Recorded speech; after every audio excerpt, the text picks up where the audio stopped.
할렐루야. 오늘 저는 여러 성도님들과 함께 끝까지 버리지 말아야 할 처음 사랑, 이런 제목으로 함께 은혜를 나누겠습니다. 이 표지 사진 여러분들이 보시면은 제일 왼쪽에 가룟 유다가 예수님을 팔아먹기 위해서 예수님 뺨에 키스를 하는 그런 장면이죠. 가룟 유다도 처음에 예수님을 만나서 따를 때는 뜨거운 사랑을 가지고 주님을 따랐을 걸로 생각이 됩니다. 그러나 무슨 연유인지 몰라도 그가 그 처음 사랑을 버리고 예수님을 배반하고 그러고 팔아먹고 그러고 자살하고 그렇게 해서 나지 아니함만 못한 그런 사람이 되었죠. 그러니까 예수님을 따르는 무리들 중에는 이렇게 처음 사랑을 버리고 주님을 등지고 떠나는 그런 사람도 있다. 그런 사람은 구원을 얻을 수가 없지요. 그런가 하면은 예수님의 무덤 밖에서 울고 서 있었던 막달라 마리아, 그는 예수님을 만나게 되고, 그리고 그 소식을 제자들에게 전했을 때 그 중에 요한과 베드로가 예수님의 무덤을 향해서 열심히 달려가는 모습, 이 사람들 막달라 마리아, 요한, 베드로 모두 예수님을 사랑하되 그들의 처음 사랑이 그대로 끝까지 유지됐던 그런 사람들이죠.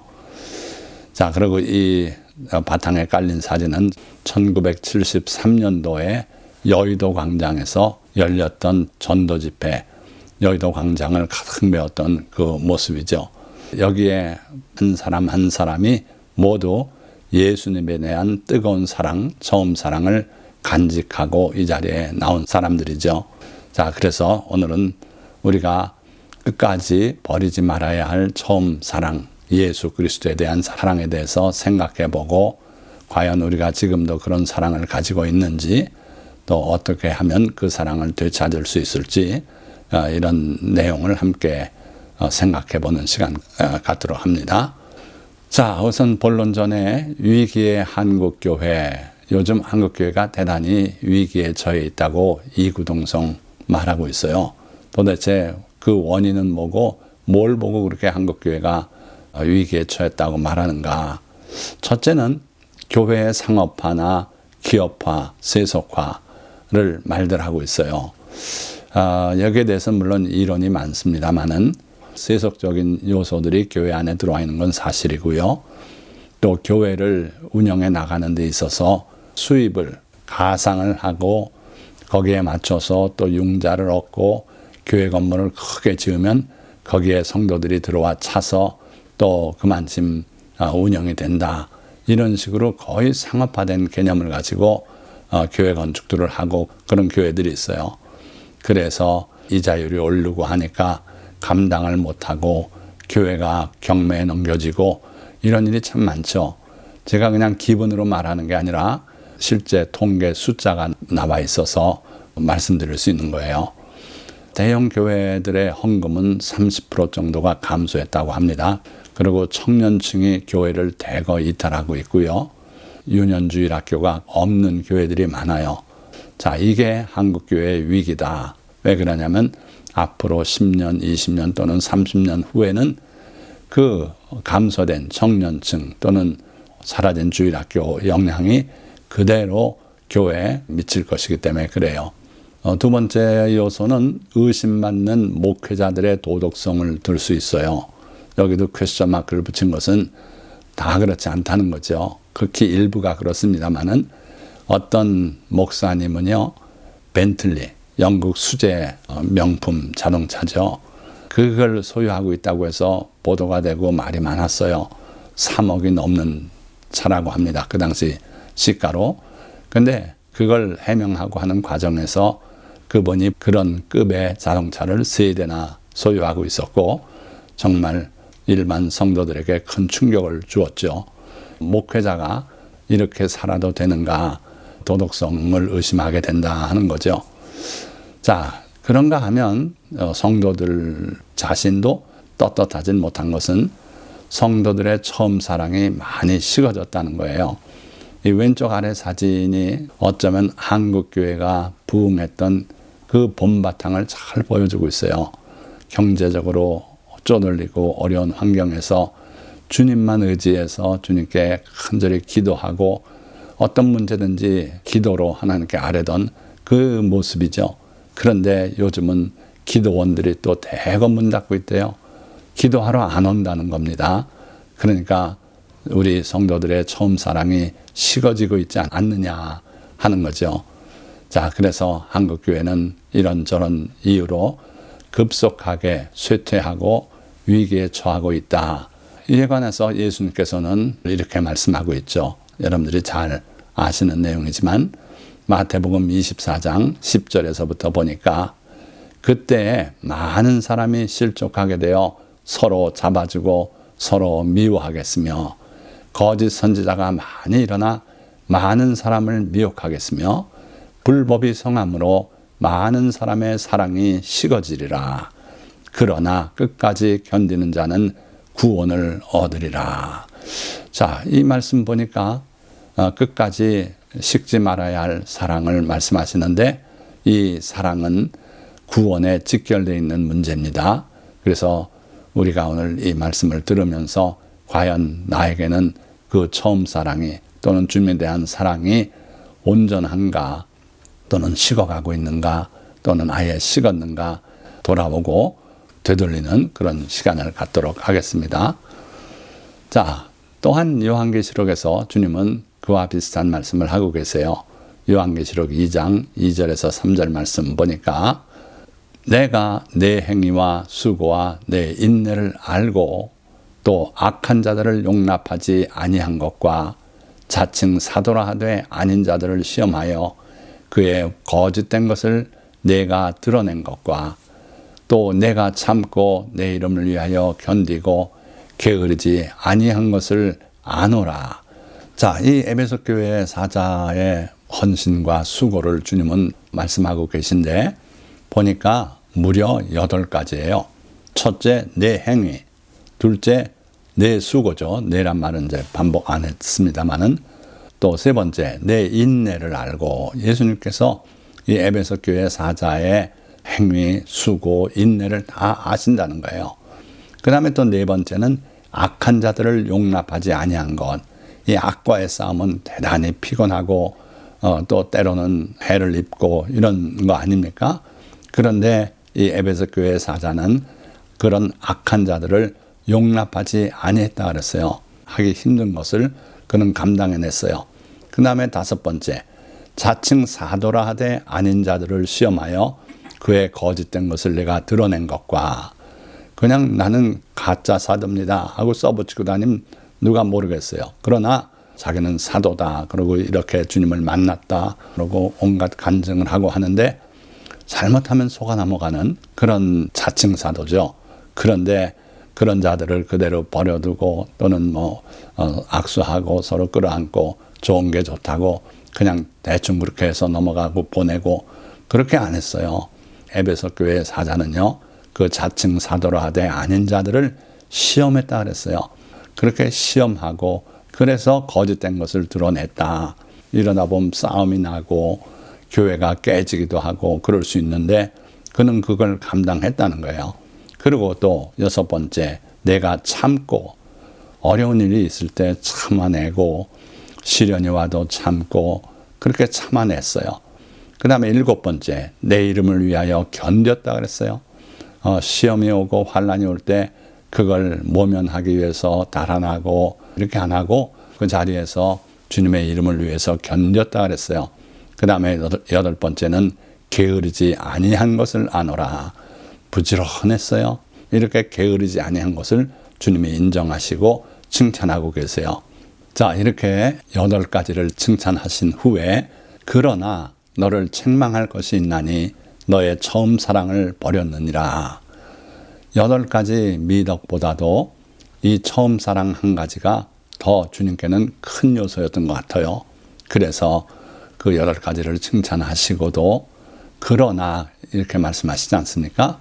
너를 책망할 게 있다. 이거 한 가지 때문에 너는 책망받을 수밖에 없다. 뭡니까? 너의 처음 사랑을 버렸느니라. 단호하게 말씀하고 계세요. 그러므로 어디서 떨어졌는지를 생각하고 회개하여 처음 행위를 가지라. 근데 여기서 놀라운 것은 처음 사랑을 버렸다고 지적하시고 바로 그 다음 절에서는 그러므로 어디서 떨어졌는지를 생각하고 회개하여 처음 행위를 가지라. 이 처음 사랑을 처음 행위라고 얘기하고 계신 거예요. 주님을 향한 처음 사랑이 뭐였는가? 다른 거 아니에요. 여러분들이 행했던 그 행위 하나하나가 주님의 사랑 때문에 나왔다면 바로 그 처음 행위가 주님에 대한 처음 사랑이다. 이렇게 생각하시면 돼요. 그래서 많은 분들이 우리가 구원받는데 행위는 필요가 없다. 믿음으로만 받는다. 이런 말씀들 하시지만 그렇지가 않습니다. 우리의 행위가 바로 우리의 사랑이고 또 그것이 우리의 믿음의 바탕에서 일어났다면 바로 믿음이기도 한 거예요. 그래서 주님은 어디서 떨어졌는지를 생각하고 회개하여 처음 행위를 가지라 말씀하고 계신데 듣는 자들이 거기에 반응을 잘 안 해요. 이 마지막 때일수록 더 그런 것 같습니다. 그래서 주님이 경고를 하셔요. 만일 그리하지 아니하고 회개하지 아니하면 내가 내게 가서 내 촛대를 그 자리에서 옮기리라. 촛대를 옮겨버리시겠다고 말씀했어요. 촛대를 옮기신다는 말씀은 매우 위중한 말씀이에요. 예레미야 7장 4절에 너희는 이것이 여호와의 성전이라 여호와의 성전이라 여호와의 성전이라 하는 거짓말을 믿지 말라. 예루살렘 성전은 여전히 예루살렘 성전이었죠. 그러나 그 성전 문 앞에서 외쳐대는 소리들, 이것이 여호와의 성전이라 여호와의 성전이라 여호와의 성전이라 하는 그 외침, 그건 거짓말이다 이거예요. 여호와의 성전이 아니라 강도의 소굴이 되었다고 주님은 그렇게 말씀하지 않습니까? 장사꾼들이 성전 마당에서 양을 팔고 비둘기를 팔고 돈을 바꿔주고 그러면서 수입을 올리고 그 또 수입의 일부를 대제사장에게 상납하고 이런 모습으로 굳어져 있을 때 주님은 진노하시고 그들을 채찍으로 때리고 상을 뒤집어 엎고 하면서 이런 말씀 하잖아요. 너희는 기도하는 하나님의 집을 강도의 소굴로 만들었다. 그러시면서 진노하셨던 적이 있어요. 그리고 결국 그 성전은 오래가지 못해서 돌 하나도 돌 위에 남지 않고 다 무너뜨려지고 그랬지요. 비단 이 예루살렘 성전뿐 아니라 오늘 세계의 많은 아름다운 교회도 주님께서 촛대를 옮기시면 강도의 소굴이 되고 말지 않겠나 두려운 마음을 가져야 될 거예요. 뿐만 아니라 요한계시록에는 두아디라 교회로 표현이 되는데 마지막 교회의 모습이 이러지 않겠는가. 요한계시록 3장 17절 내가 말하기를 나는 부자라 부유하여 부족한 것이 없다 하나 내 곤고한 것과 가련한 것과 가난한 것과 눈먼 것과 벌거벗은 것을 알지 못하는도다. 이 마지막 때의 교회는 주님 보시기에는 참 가련하고 곤고하고 가난하고 눈멀고 벌거벗은 모습을 감추지 못하고 있는 그런 교회가 아닌가 하는 거죠. 그래서 우리는 주님께서 다시 오실 이 마지막 때에 교회가 이런 상태에 놓일 것을 여러분들이 아셔야 돼요. 그래서 회개하고 처음 사랑을 회복하기 위해서 노력해야 된다 하는 거죠. 자, 우리 성도들이 처음 사랑을 버리지 않았다는 증거가 무엇일까요? 나에게 어떤 모습이 있다면 내가 아직도 처음 사랑을 버리지 않고 가지고 있다고 말할 수 있겠습니까? 첫째는요, 박해 속에서도 주님을 따르고 있는가? 여러분들도 스스로 돌아보시기 바랍니다. 박해 속에서도 우리는 주님을 따르고 있는가? 주님과 함께 오게도 죽는데도 갈 각오를 하고 있는가? 돌아보시고 이런 마음이 지금도 변함이 없으시고 지금도 이렇게 살고 계시다면 여러분들은 처음 사랑을 버리지 않고 뜨거운 처음 사랑을 간직하고 있는 믿음의 사람이다 말할 수 있겠죠. 자, 여기 오른쪽 그림 보면은 요한복음에 등장하는 나면서 맹인되었던 사람 그림이에요.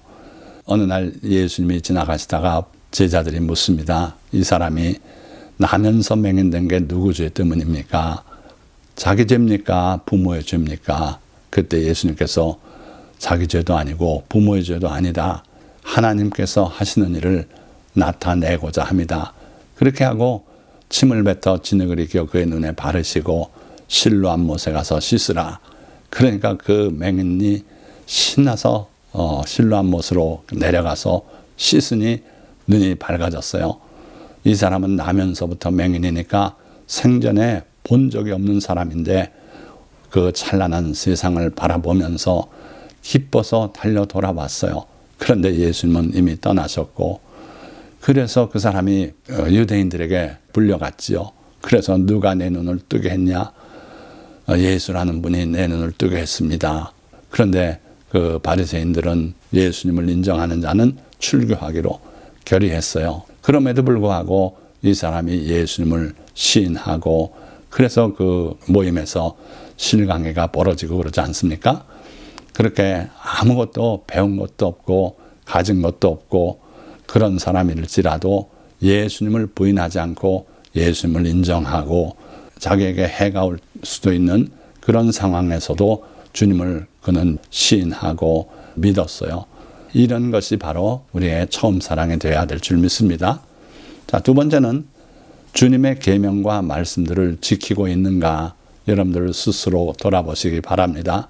어떤 심리 상담가가 나와서 이야기하면 그게 다 옳은 줄 알고 귀담아 듣고 그랬구나.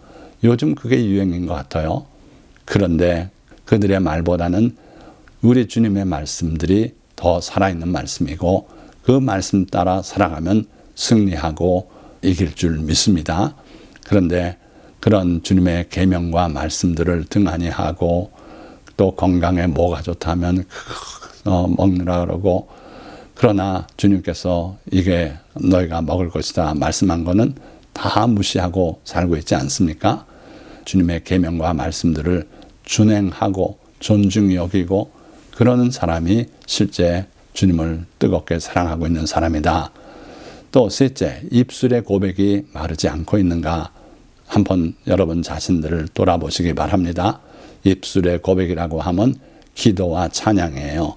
주님 앞에 아뢰 것을 무릎 꿇고 아뢰고 있는가? 또 기쁠 때나 슬플 때나 좋은 일이 있을 때나 주님 앞에 찬양을 드리고 주님을 사랑하고 있는가? 이런 모습이 있다면 여러분들은 처음 사랑을 버리지 않았다는 증거로 볼 수 있습니다. 또 주님을 기쁜 마음으로 섬기고 있는가?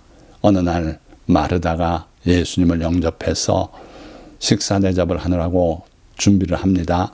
바쁘지요. 그런데 여동생 마리아는 예수님 발치에 앉아서 예수님의 말씀을 듣고 있었어요. 그 모습을 보자 마르다가 예수님께 항의 반, 하소연 반 아뢰입니다. 이렇게 바쁜데 마리아를 내보내서 나를 돕게 하소서. 그때 주님께서 마리아는 좋은 것을 택했다 하시면서 한 가지만 하든지 또는 몇 가지만 해도 될 텐데 너무 분주하게 일하고 있구나. 그렇게 말씀하신 적이 있죠. 그래서요, 여러분들 주님을 섬기시되 기쁜 마음으로 섬기시기 바랍니다. 이것이 주님이 바라는 처음 사랑인 줄 믿습니다. 자, 그리고 마지막으로는 주님께로 달려나가고 있는가 자신을 살펴보시기 바랍니다. 아까 첫 장 표지에서 말씀드렸습니다마는 요한과 베드로는 예수님의 무덤을 향해서 달려갑니다. 자, 요한복음 20장 4절에 둘이 같이 다름질하더니 두 사람이 다 뛰어갔어요. 자, 이 요한과 베드로 외에도 다른 많은 예가 마가복음에 기록되어 있어요. 6장 33절 말씀 보니까 모든 고을로부터 도보로 그곳에 달려와 그들보다 먼저 갔더라. 예수님과 제자가 배를 타고 갈릴리 호수 저쪽으로 한강 곳으로 건너가려고 그러시는데 그걸 알아채고 많은 사람들이 모든 고을로부터 도보로 그곳에 달려왔다 그랬어요. 또 6장 55절은 그 온 지방으로 달려 돌아다니며 병든 자를 침상째로 메고 예수님께 데려왔다 그랬어요. 그러니까 예수님이 지금 갈릴리 호수 벳세다 근방으로 가신다. 그리 오십시오. 그리 오시면 병 고침 받을 수 있습니다. 소리치고 달려다니면서 전했어요.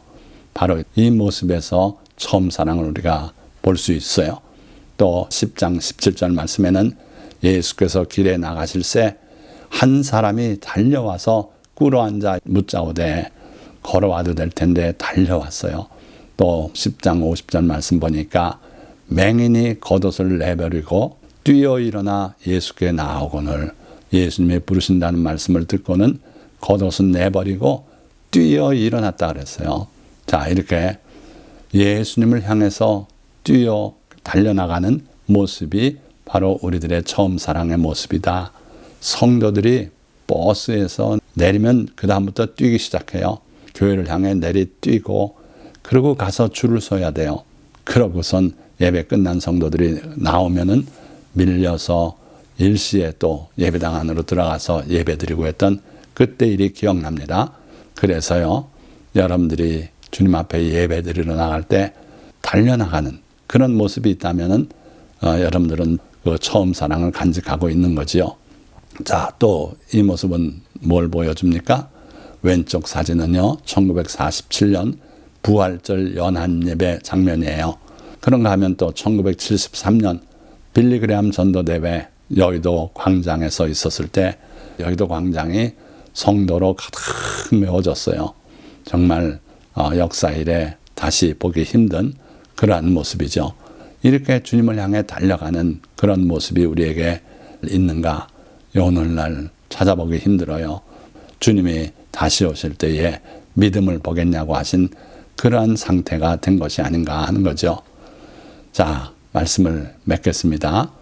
주님이 예언하신 마지막 날의 징조들이 오늘날 우리 눈앞에서 하나씩 성취되어 예루살렘 성전은 돌 하나도 돌 위에 남지 않고 다 무너뜨려졌으며 난리와 난리 소문, 기근과 지진은 일상사가 되고 있습니다. 그리고 거짓 그리스도와 거짓 선지자들이 많이 일어나 많은 사람을 미혹하고 있으며 온갖 불법이 성함으로 많은 사람의 사랑이 식어지고 있습니다. 특히 코로나 사태 이후 한국교회는 급속도로 활기를 잃어가고 있고 성도들은 교회를 떠나고 있습니다. 그러나 끝까지 견디는 자는 구원을 얻을 것입니다. 오늘 이 설교 말씀을 청취하신 모든 성도님들이 주님을 향한 뜨거운 처음 사랑을 되찾으시고 구원에 이르는 성도가 다 되시기를 예수 그리스도의 이름으로 축원드립니다. 기도하겠습니다.